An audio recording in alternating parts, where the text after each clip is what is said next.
细长条状产品在切断后，会先稳定落到第一段输送机上，接着透过皮带式转弯输送，将产品顺利导向后段的圆形皮带。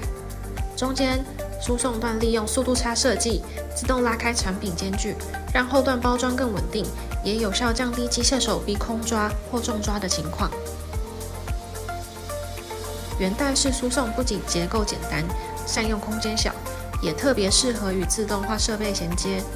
后续可依需求加装技术、定位或其他自动化机构，透过整体输送整合，协助客户打造稳定、高效率，并具备扩充弹性的自动包装产线。